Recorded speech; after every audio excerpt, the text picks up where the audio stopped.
de pelo terminal que aparece en un patrón masculino en la mujer que no debe presentarse. Por eso nuestra diapositiva nos muestra esta imagen de una mujer barbuda. Generalmente es originada por la producción excesiva de andrógenos y en la mayoría de los casos se asocia a ovarios ovulatorios y abolición de la función menstrual cíclica.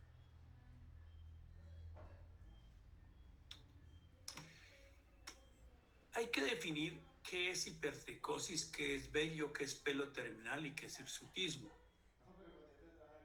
Hipertricosis es el aumento generalizado del pelo de tipo lanugo, relacionado generalmente con el uso de algunos fármacos o se presenta en algunas neoplasias. El vello es un pelo suave, no pigmentado, asociado generalmente en los años prepuberales.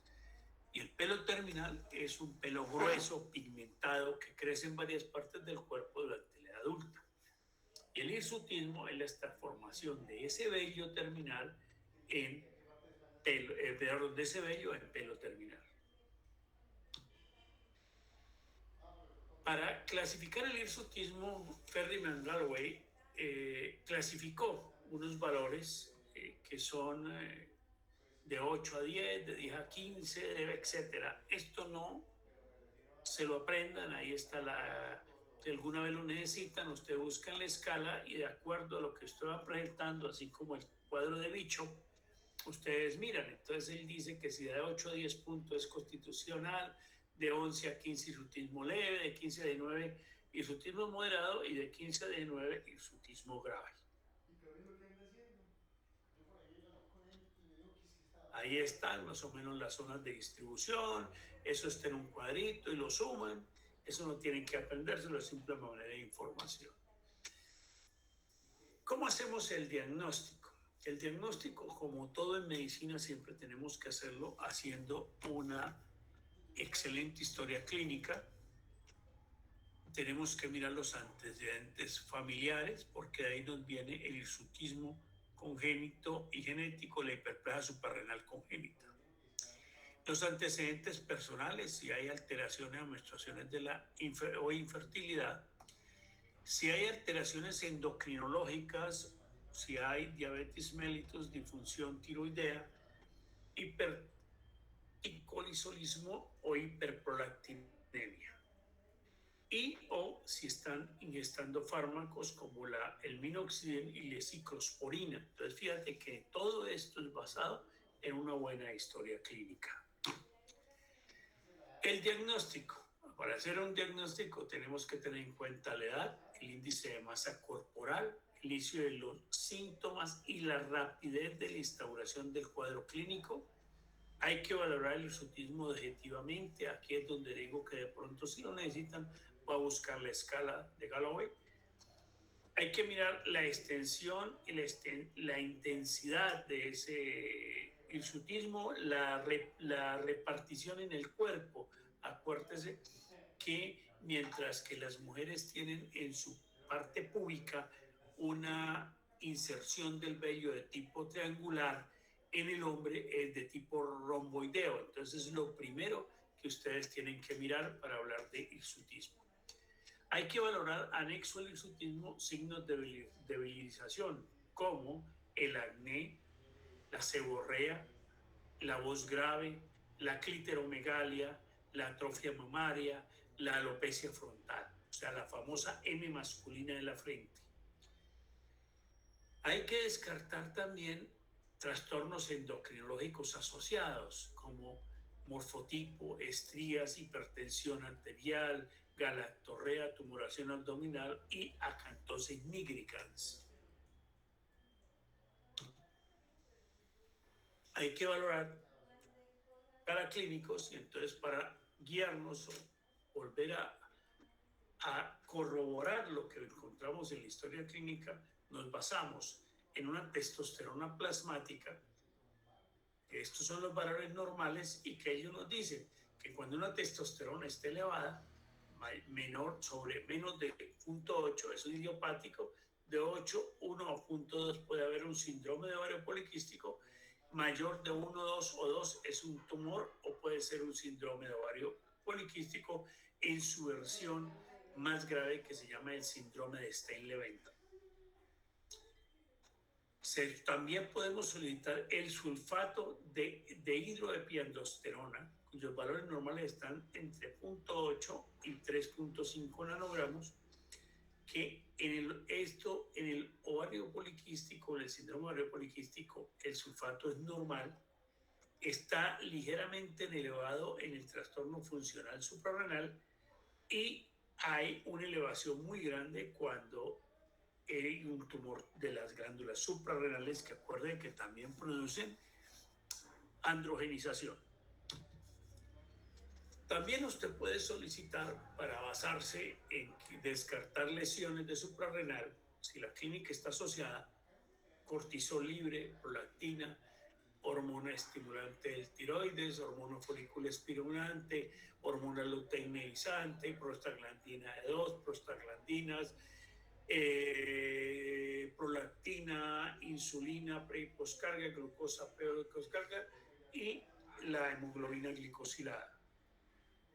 También podemos pedir la 17 hidroxiprogesterona y hablamos de que cuando es normal, o sea, menor a 2 nanogramos, es un hirsutismo idiopático. Si es de 2 a 10, debe hacer un test de hormona. Y hablamos que si es normal, es un hirsutismo idiopático, y si es menor de 10, una hiperplasia suprarrenal congénita, ¿sí? Si la testosterona y el sulfato de hidroepiandrosterona son normales, hablamos de suprarrenal congénita, cuando la hormona, los corticoides, la CTH, está elevada. ¿Cuál es el tratamiento no farmacológico del hirsutismo? Cambios en el estilo de vida, una alimentación saludable, un ejercicio físico, una pérdida de peso, un tratamiento cosmético como la decoloración, el rasurado, el láser, la cera, la depilación, etc. Cuando el hirsutismo es muy grave, entonces empezamos a hablar del tratamiento farmacológico del hirsutismo. Entonces hablamos de los anticonceptivos orales con repercusión en esta enfermedad, o los antiandrogénicos como drogas que interfieren en el hirsutismo. Los anticonceptivos orales que tienen efecto antiandrogénico en su orden son como están aquí. El que mayor tiene efecto antiandrogénico es el Dienogest. Acuerde que en los anticonceptivos orales, quien ejerce la acción anticonceptiva son las progestinas, que son las que están así. Y el etinilestradiol o el estriol que se le agrega es para evitar los spotting, pero el que hace el efecto anticonceptivo es la progestina. Entonces, estamos hablando de progestinas. Entonces, el Dienogest es el que tiene mayor efecto antiandrogénico, seguido de la clormadinona, seguido de la drospirenona. Por favor, en pacientes con hirsutismo, con síndromes de androgenización, no usar levonorgestrel, porque el levonorgestrel inhibe la secreción de gonadotropinas, ¿sí? Y aumenta entonces la producción de los andrógenos ováricos. Acuérdese que todas las hormonas sexuales del organismo humano se derivan o tienen un anillo común, que es el famoso diepiandrosterona, ¿sí? Y todos vienen del ciclo pentano peridrofenantreno, que es la madre de todos los estrógenos, tanto andrógenos como hormonas femeninas, los estrógenos y los progestágenos. Entonces, el ciclo pentano peridrofenantreno es el que va a dar origen a todo. Y si nosotros inhibimos la inhibición de las gonadotropinas, aumentamos la producción de andrógenos ováricos. Entonces, el levonorgestrel, que es el de los más usados y el más viejo de los anticonceptivos, nos produce aumento del hirsutismo, nos produce aumento del acné. Entonces, utilizar un anticonceptivo es dienogés, clomidogrona, drospirenona. Cuando tenemos un cuadro muy grave, podemos utilizar fármacos que son típicamente antiandrogénicos. No deben estar como anticonceptivo oral, pero ejercen acción anticonceptiva, como es el acetato de ciproterona. Entonces, inhibe la unión de la hidrotestosterona a los receptores androgénicos, ¿sí? Tiene efectos secundarios que son el aumento de peso, edema, disminución de la libido, alteración del perfil hepático y trastornos vasculares. Debe suspenderse mínimo 2 ciclos antes de embarazarse para evitar feminización del feto masculino. Esto es muy importante porque la ciproterona produce unos cambios muy benéficos en cuanto a la androgenización. Entonces son pacientes que usted ve con acné, con seborrea, con caída del pelo, y cuando empiezan a utilizar la ciproterona mejoran después de 2 o 3 meses, pero drásticamente. Se les quita la seborrea, les mejora la caída del pelo, les quita el acné. Entonces ellas quieren seguir usando la droga, y cuando se usa por mucho tiempo hay efectos secundarios severos, como son la alteración del perfil hepático y los trastornos vasculares. Entonces, acuérdense, el acetato de ciproterona es un antiandrogénico, no es un anticonceptivo. Sirve como anticonceptivo, pero no está clasificado como anticonceptivo, y en su manejo tiene que ser muy limitado. Otra droga que nos va a mejorar, que está directamente ligado, porque acuerden que el hirsutismo van a encontrarlo muy ligado al síndrome de ovario poliquístico, es la metformina. La metformina se utiliza en los pacientes diabéticos, disminuye la producción hepática y la absorción intestinal de glucosa, disminuye los niveles de insulina y andrógenos, y aumenta la captación periférica del músculo hílido y del tejido adiposo de la glucosa. Finasteride también se usó para el hirsutismo, es el tratamiento habitual del hirsutismo idiopático en pacientes que se descargan otras opciones. Bloquea las enzimas 5-alfa reductasa, responsable de convertir la testosterona en dihidrotestosterona. Es teratogénico y está asociado, debe asociarse siempre a anticonceptivos orales. Flutamida es un antiandrogénico no esteroideo, es necesario controlar enzimas hepáticas. Recuerden que todo tiene relación con hígado. Y la espironolactona, que es un diurético que es ahorrador de potasio, estuvo en una época, hoy sigue siendo usado en pacientes con problemas cardíacos, está casi en desuso, ya casi no se usa, pero también funciona contra el hirsutismo. Dentro de estos pacientes hirsutas encontramos unas formas graves, como es el síndrome de Jairán. Se lo nombro por si lo encuentran, se acuerdan de esto. El síndrome de Jairán se presenta en 1 al 3% de las pacientes con hiperandrogenismo. Está caracterizado por hiperandrogenismo, resistencia a la insulina y acantosis nígrica, y está causado por alteraciones severas del metabolismo de la insulina. Y ahí tenemos el otro, el síndrome de Saja, que es una entidad clínica que está bien poco conocida, y vemos en la foto, y es diagnosticada por la presentación de la mujer con seborrea, acné, hirsutismo y alopecia, ¿ya? Entonces, ese también lo van a oír nombrar, entonces hay que estar pendiente con eso. Como todo el hirsutismo está ligado al síndrome de ovario poliquístico, tenemos que referirnos a él. El síndrome de ovario poliquístico no se sabe si sea causa de la alteración del metabolismo de los carbohidratos, o al revés, la herencia o alteración del síndrome de los metabolismo de los carbohidratos es lo que produzca el síndrome de ovario poliquístico. Por eso se dice, no se sabe qué fue, si primero la gallina o el huevo. 3 al 10% de las mujeres en edad reproductiva padecen del síndrome de ovario poliquístico. Tiene unas manifestaciones clínicas, unas manifestaciones endocrinas y unas manifestaciones metabólicas, que son las que más nos deben interesar. Se clasifican en tres: el síndrome ovario poliquístico clásico, el síndrome ovario poliquístico ovulatorio y el idiopático. El clásico es hiperandrogenismo y anovulación crónica.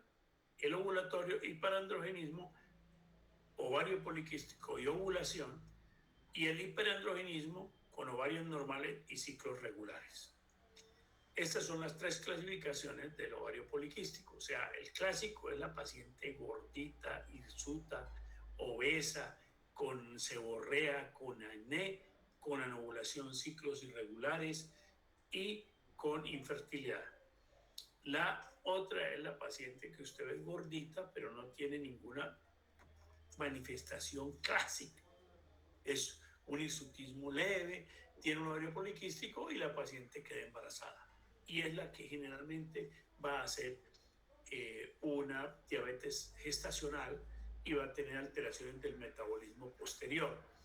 Y el idiopático es la paciente que la podemos, como ejemplo claro, la paciente con anovulación crónica, donde tiene ovarios normales, hay un ligero hiperandrogenismo y los ciclos son regulares. Las manifestaciones metabólicas del síndrome ovario poliquístico es la resistencia a la insulina, hay una hiperestrogenemia, hay aumento del riesgo por esta hiperestrogenemia, aumento del riesgo de la hiperplasia endometrial que puede llevar a un cáncer de endometrio. Recuerde que cuando a una paciente se le hace terapia de reemplazo hormonal y tiene útero, hay que dar estrógenos, pero también hay que darle progestágenos. Si la paciente no tiene útero, en reemplazo de terapia hormonal se le pueden dar solo estrógenos. Entonces, es por este factor. Entonces, la paciente que se deja sin manejo el ovario poliquístico, si está en hiperestrogenemia, puede haber un aumento de riesgo de esto y puede llevar a un cáncer de endometrio. Y la hiperandrogenemia que produce el síndrome ovario poliquístico lleva a síndrome metabólico hirsutismo. Síndrome metabólico, recuerden, se define obesidad central, mayor índice de cintura-cadera, índice de cadera mayor, de cintura mayor de 88 centímetros, triglicéridos de 150 mayor, HDL menor de 50, presión arterial elevada, glicemia en ayunas en estos rangos y glicemia postcarga en estos rangos. Entonces, fíjate que da una alteración en todo el metabolismo de los carbohidratos. Para concluir, es una patología que tenemos prevalente, que se nos va en todos los días a entrar en nuestra consulta, que hace que puede comprometer el factor reproductivo y el factor metabólico, que tiene manifestación variable según el grupo etario, y el manejo siempre debe ser multidisciplinario. Eso era todo lo que tenía que hacer, lo que decir sobre esta charla. Muchas gracias, doctor. Gracias.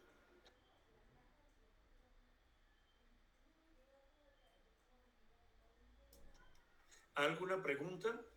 Si no... Doctor, una pregunta. A todas las pacientes les damos metformina. Perdón. Espérate, que no me abra el micrófono, que ya una pregunta. Está abierto. Aló, que si a todas las pacientes les damos metformina, depende del índice de masa corporal y depende de los trastornos en la glicemia que tengan.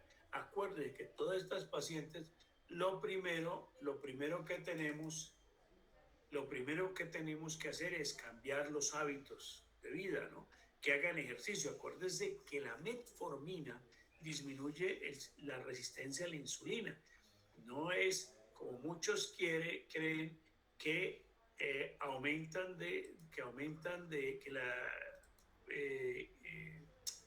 que la metformina disminuye de peso, ¿no? La metformina no disminuye de peso mientras usted no haga ejercicio. O sea, lo que hace es que si usted hace ejercicio, que si usted hace dieta, va a bajar de peso, que muchas veces nuestros pacientes se descorazonan porque por más que hagan ejercicio y por más de que hagan dieta no bajan de peso por el síndrome de la resistencia a la insulina. Entonces lo que hace la metformina es eso. Algunos autores dicen que cuando usted tiene una paciente con índice de masa corporal diagnosticado como obesidad, siempre debe darse metformina. Hay otros autores que no están de acuerdo con eso. ¿Alguna otra pregunta? Muchas gracias, doctor. Doctor, sí, una pregunta, qué pena. Usted mencionó el uso de la ciproterona acetato que tiene que ser por un tiempo limitado, más o menos de cuánto tiempo estamos hablando. O sea, máximo que se use, ¿cuánto tiempo? Yo siempre recomiendo que la ciproterona se debe usar máximo 1 año, pero hay que hacer controles hepáticos cada 3 meses. Ah, ok, sí, señor. Muchas gracias. Bueno, ¿listo? Bueno, eso era lo que teníamos que decir. Entonces, si quiere, hablamos del otro tema, que es hiperprolactinemia. ¿Sí? Bueno, este es el otro tema. Es un tema, nos vamos de prácticamente los ovarios y de esto general arriba a lo que es el cráneo. ¿Qué es la prolactina? Para definir la hiperprolactinemia. La prolactina es una hormona que se sintetiza en la hipófisis anterior, que está formada por 198 aminoácidos y codificado en el cromosoma 6. Se sintetiza en las células lactotrofas que constituyen el 20% de las que forman la adenohipófisis. Su acción principal es el inicio y mantenimiento de la lactancia. La prolactina tiene una relación directa con el ritmo circadiano. Ella se libera pulsátilmente con más o menos 4 a 14 episodios secretorios por día. Es más acentuada durante el sueño y al ingerir alimentos. Tiene una vida media de la prolactina de 10 a 20 minutos, ¿sí? Tiene un metabolismo hepático y su función es la mamogénesis, la lactogénesis y la lactopoiesis. Acuerde de quien produce la excreción real de la leche, la eyección de la leche. La prolactina la produce la alista y quien produce que sea eyectada la leche de la mama es la oxitocina, que también actúa a nivel del hipotálamo hipófisis. Los patrones de secreción de la prolactina dependen de factores, ya lo habíamos dicho, del ritmo circadiano y la etapa del ciclo reproductivo de la persona. Y lo vamos a ver ligado también a muchos estímulos a la relación sexual o a, como el hipotálamo es el centro de las sensaciones, a problemas de ansiedad, angustia y de depresión. ¿Qué factores alteran las concentraciones de prolactina? Aumentan las prolactinas, las endorfinas, el 17-beta-estradiol, la hormona liberadora de gonadotropinas, la GnRH, la serotonina, la hormona liberadora de tirotropina, la TRH, el péptido intestinal vasoactivo, las relaciones sexuales, el ejercicio, el estrés o la cirugía pueden aumentar la prolactina. ¿Qué disminuye la prolactina? La dopamina, el ácido gamma aminobutírico y la somatostatina. Como la prolactina se produce a nivel del eje hipotálamo hipofisiario, también algunas drogas psicotropas o que llaman ustedes psiquiátricas en algunos momentos pueden producir aumento de la prolactina. Los máximos valores de prolactina aparecen alrededor de los 4, 6 de la mañana por el ritmo circadiano. Coincide con el sueño de movimientos oculares rápidos y los valores mínimos se encuentran en la mitad de la mañana. Entonces, los valores de referencia son en mujeres de 10 a 20, de 10 a 25, en hombres de 10 a 20, en gestantes de 100 a 300 y en los tumores de la hipófisis mayor de 100 nanogramos por mililitro. Ahora entrando en el tema entonces, ¿qué es la hiperprolactinemia? es un trastorno por el cual la persona tiene un nivel anormalmente de la hormona prolactina en sangre. Es más frecuente en mujeres entre 20 y 50 años de edad con una relación de 10 a 1 hombre-mujer. Es el trastorno más común del eje hipotálamo hipoficiario y responsable del 20 al 25% de los casos de amenorrea secundaria. Acuérdense como tópico que la amenorrea secundaria, la primera causa de amenorrea secundaria, acuérdense cómo se define la amenorrea secundaria, es la paciente que ya ha menstruado y que de pronto cesa su menstruación. La principal causa de amenorrea secundaria, ¿cuál es? El embarazo. ¿Sí?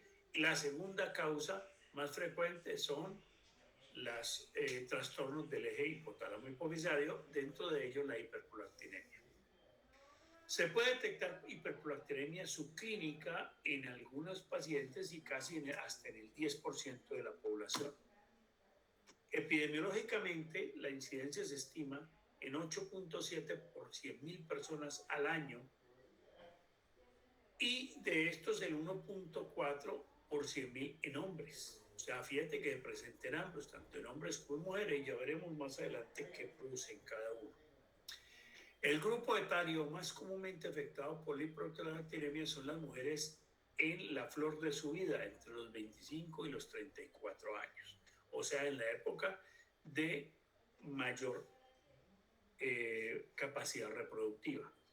Entre hombres se manifiesta con disfunción eréctil. La prevalencia de hiperprolactinemia es del 13%, aunque estudios más recientes no parecen encontrar una diferencia significativa, pero los pacientes o los hombres con hiperprolactinemia tienen disfunción eréctil. Fisiológicamente, la acción principal de la prolactina es estimular la proliferación de las células epitelarias mamarias, induciendo y manteniendo así la producción de leche.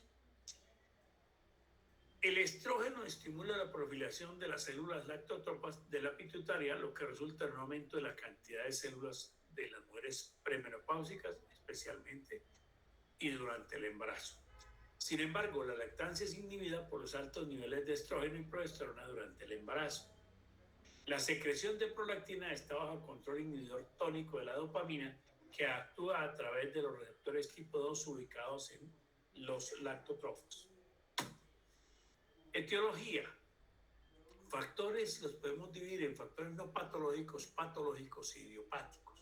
O sea, la etiología de la prolactinemia puede ser por factores no patológicos, por factores patológicos y por factores idiopáticos o no conocidos.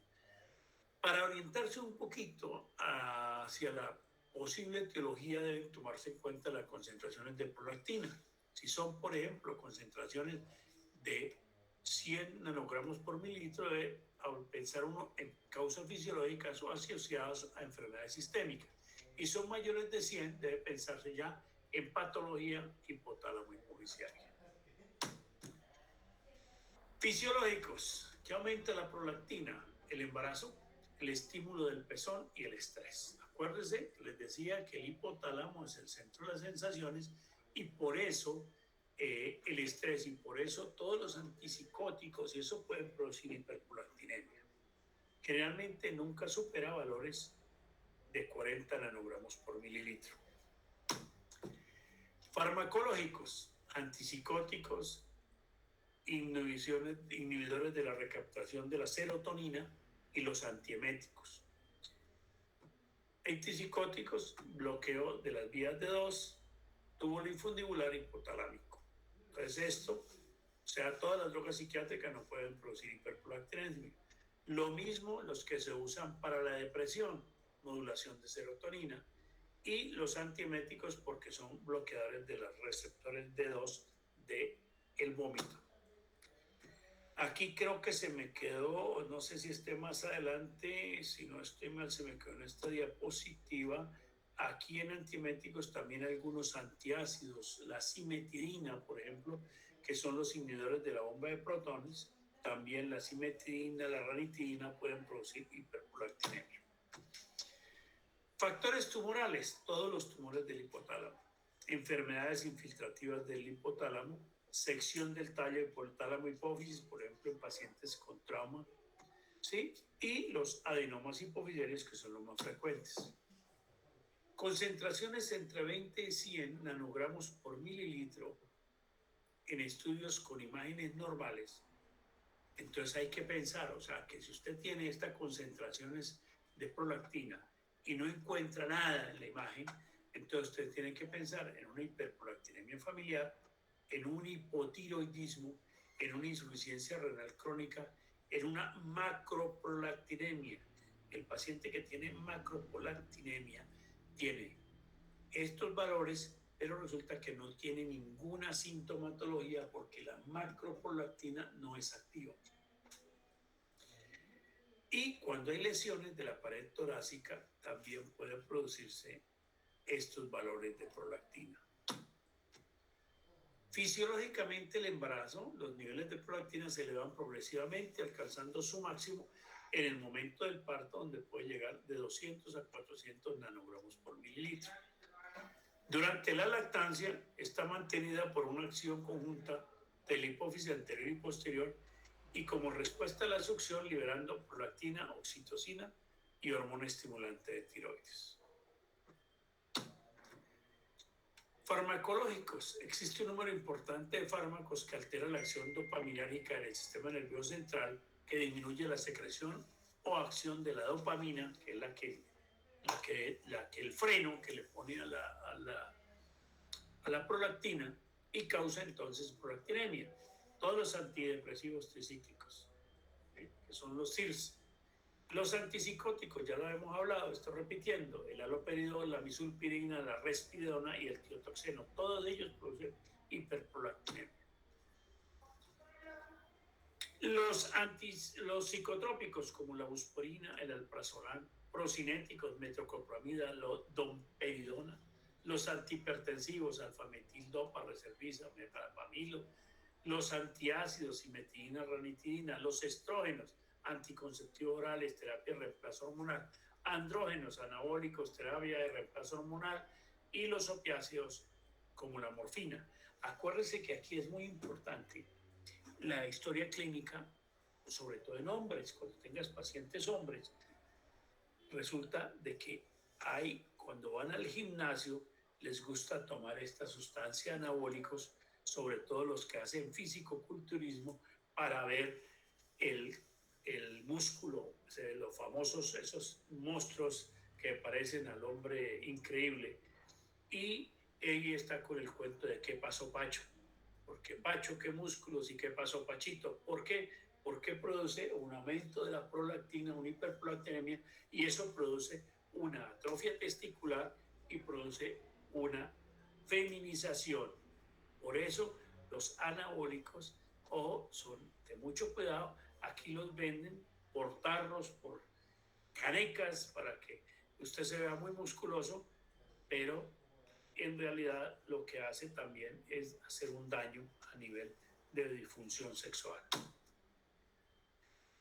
En cuanto a las causas patológicas, tumores hipotalámicos, el craneofaringioma, el meningioma, el germinoma, tumores hipofisiarios, o sea, tumores de la glándula hipófisis, como es el prolactinoma, los adenomas no funcionales y uno que se llama el quiste de Reich, que es bien raro. En cuanto a los tumores, usted puede, por valores de laboratorio, hacer una predicción de el tamaño del tumor. Entonces usted divide en microadenomas, que son los tumores pequeños, y los macroadenomas. Los microadenomas son más frecuentes en las mujeres y los macroadenomas en los hombres. Entonces, un microadenoma, o sea, uno de menos de 1 centímetro de tumor, va a producir o va a tener más o menos valor, de 1 a 2 centímetros de 200 a 1000, y de mayor, que son los macroadenomas, de 1000 nanogramos por mililitro. Entonces, eso es como para que usted se dé una idea de qué tamaño puede ser, pero realmente la confirmación de los adenomas se hace por una tomografía axial computada de silla turca. Hay enfermedades granulomatosas como la sarcoidosis, los linfomas, Los tratamientos quirúrgicos, radiaciones o traumas sobre la silla turca, la sección del tallo hipoficiario, trauma raquimedular, que pueden producir también hiperprolactinemia. Igualmente, enfermedades sistémicas como la enfermedad renal, o sea, la falla renal crónica puede producir hiperprolactinemia, las fallas hepáticas, los cirróticos, las fallas neurológicas, epilepsia y el Parkinson. Y acuérdense que para esto se usan medicamentos que también van a ese nivel y pueden producir alteraciones de la dopamina y por ende aumento de la prolactina. Endocrinológicas como el hipotiroidismo y la poliquistosis ovárica.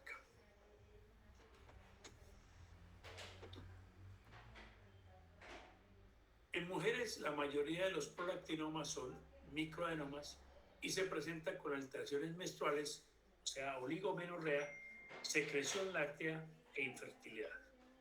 En los hombres, el 80% de los prolactinomas son macroadenomas, por lo que suele haber clínica por efecto masa. Entonces, en los hombres es más frecuente encontrarse la cefalea severa, pérdida visual, que generalmente es en cuadrantonopsia o heminopsia o por afectación de otros ejes hipoficiarios.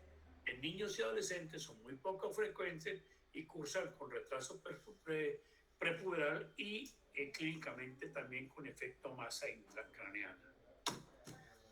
Diagnóstico diferencial, acuérdense, siempre les digo, hay que hacer una historia clínica minuciosa, orientada especialmente a detectar posibles causas secundarias y a una exploración física bien detallada.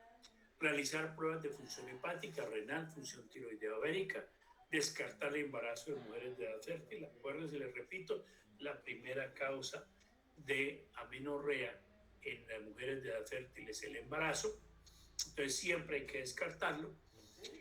Así tenga el síndrome de amenorrea galactorrea, que digan, no, entonces que estoy embarazada porque imagínense, tengo un retraso y fuera de eso me está saliendo secreción por los pezones.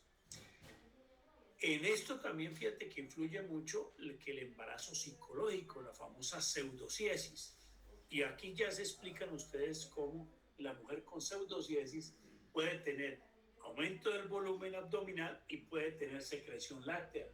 Y sin embargo la mujer no está embarazada psicológicamente. Los pacientes que tienen macroprolactinemia, sus moléculas son menos bioactivas, por lo que los síntomas típicos de hiperprolactinemia están ausentes. O sea, la macroprolactina no es fisiológicamente funcional. Ante cualquier hiperprolactinemia de causa no aclarada, debe realizarse una resonancia magnética hipoficiaria con un medio de contraste que es el gadolinio. La hiperprolactinemia idiopática, cuando se han excluido las causas secundarias de hiperprolactinemia y la resonancia magnética es normal, el 10% de estos pacientes se diagnostica posteriormente un microadenoma y el 30% se produce o van hacia una remisión espontánea de las cifras de prolactina. Prolactinoma. Entonces ahí tenemos el esquema de donde está la hipófisis, está en la silla turca.